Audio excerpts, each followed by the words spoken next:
Hey everybody, welcome to the Fantasy Football Endgame. Here to talk quarterbacks on the waiver wire for Week 7 coming up.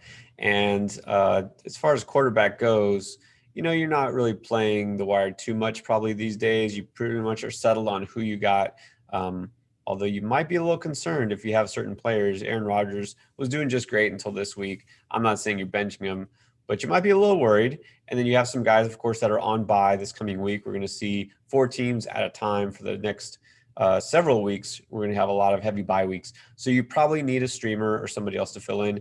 Here's where I got you covered. Here's my top 5 weekly waiver wire ads at the quarterback position.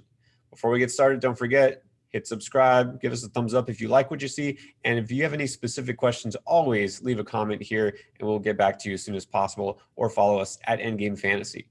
All right, let's get to it. So my top 5 quarterbacks for this week. Let's talk about number 5, getting in order here. And I'll start with Kyle Allen.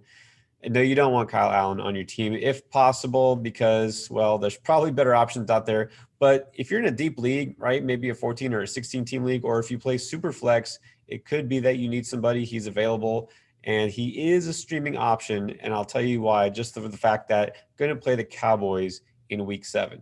Now, we haven't seen the Cowboys play yet this week. Doing this right now, it's on a Monday morning, and so don't know exactly how badly they'll get carved up by Arizona. I'll assume that Arizona is going to put up a fair amount of points, but we don't know yet. It doesn't matter. We know this Dallas defense is hurting, literally hurting. They have, Van Der Esch, their best linebackers, out. They've been banged up in the secondary, all sorts of issues, and so I don't mind streaming any quarterback against them. Allen, if you look at the stat sheet as far as what he just did on his first full start for Washington, it's not too bad, right? 280 yards, 2 touchdowns. The issue is that he did throw a pick and lost a fumble and couldn't really get it done at the end. So they wound up losing to the Giants. Not a good look there. And I thought that whole turnover thing, I thought that's why they benched Dwayne Haskins in the first place. But never mind that. So Allen is still the starter, and actually he does have some legs too, can make some things happen with his feet, and he did run in a touchdown last week. So there is some upside here. Again, not your top choice, but this is somebody that you could go with if you need it. All right, let's move on up to number 4, and then that would be Derek Carr. Now, Derek Carr was off, so no recent data for you to dissect.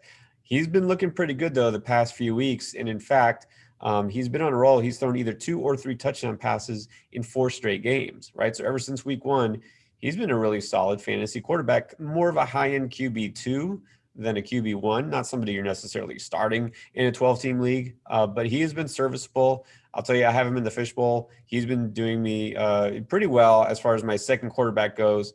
I've been between him and Bridgewater. I really wish I had Derek Carr this week instead of Teddy Bridgewater. It gave me somehow negative points.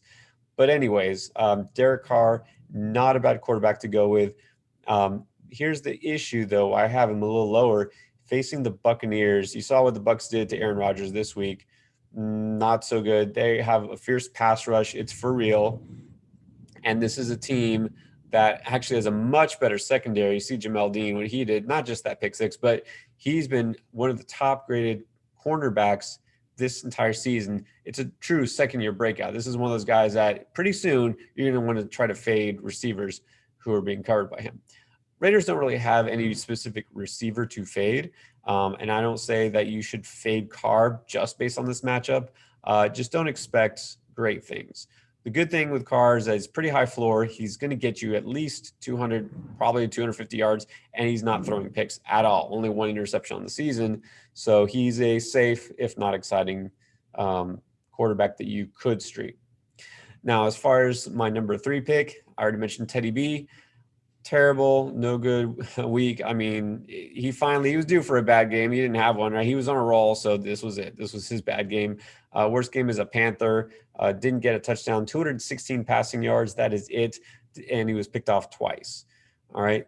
That's because it was the Bears. Okay. So to be honest, that was based on the matchup. We knew this was coming. It was going to be a rough outing. We didn't know how rough, but it's not surprising. Bears, one of the toughest. In fact, I think statistically after this week, they might be the toughest against quarterbacks as far as limiting them to fantasy points. So you can't really hold that against them. Next week going against New Orleans, much friendlier matchup there.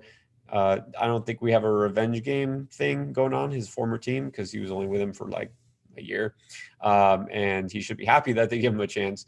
But it is going to be friendly for him in terms of being able to pass the ball. New Orleans, much tougher against the run than the pass. Not necessarily going to light it up in this game. I don't think we're going to see that kind of game because, New Orleans isn't the type of team that necessarily lights it up on the scoreboard anymore either.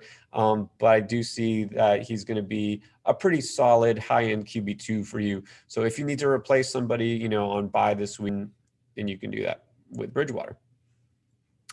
All right, let's move up to QB2. If he's still available in your league, you got Andy Dalton. And I mentioned him because he's only 32% rostered right now in fantasy leagues. I think that a lot of the Dak owners already got him, but that's not the case everywhere, right? Sometimes you already had a solid backup and you didn't need to go with Dalton. Some people are a little hesitant to go with Dalton. So he is possibly still available in a lot of leagues. And I know we still haven't seen, as I'm saying right now, haven't seen Dallas play tonight. Don't know what he's going to do to his first start, but we know what receivers he has. We know his upside. He's put together good games and good seasons for the Bengals. I think he can do pretty well with the Cowboys. I'm not too worried about that. Now, is he going to put up Dak-like numbers? Of course not. You already know that. But you know that he has as much upside as any quarterback on the waiver wire. So, I mean, honestly, there's a couple leagues. Fortunately, I didn't have too many Prescott shares in redraft leagues other than best ball, where I'm kind of screwed now. But the good thing is that even if you don't have Dak, you can still go out and get Dalton. It's a smart move because he's got the upside, but also it might be a good defensive maneuver. You prevent somebody else from grabbing him. You never know. All right, but my top choice at quarterback this week is Justin Herbert. I mentioned him because I know he's been grabbed in a lot of leagues. He might have been dropped because of the bye week. Right now, technically 54% rostered in Yahoo leagues. That means out there, I know highly competitive leagues, that number is going to be far lower. But still, because of the bye week, sometimes you don't have the space for a second quarterback. This is a good time to scoop him back up, okay? The bottom line is he's balling out. He doesn't care who is that receiver. He doesn't care the matchup. It doesn't matter. He's for real. I know Keenan Allen, it's a little questionable, but from what I've seen, it sounds like he will be back. Mike Williams is back healthy, so he's already got solid receiver there. And, without Austin Eckler, I know that limits him from dumping the ball off. But you know what? Maybe that's a good thing. It forces them to throw the ball down the field a bit more.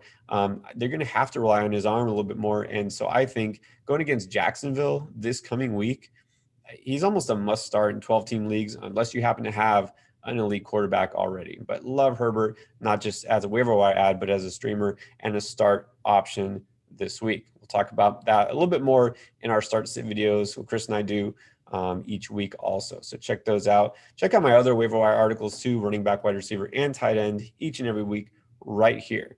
All right, guys, that's your end game. Thanks for watching.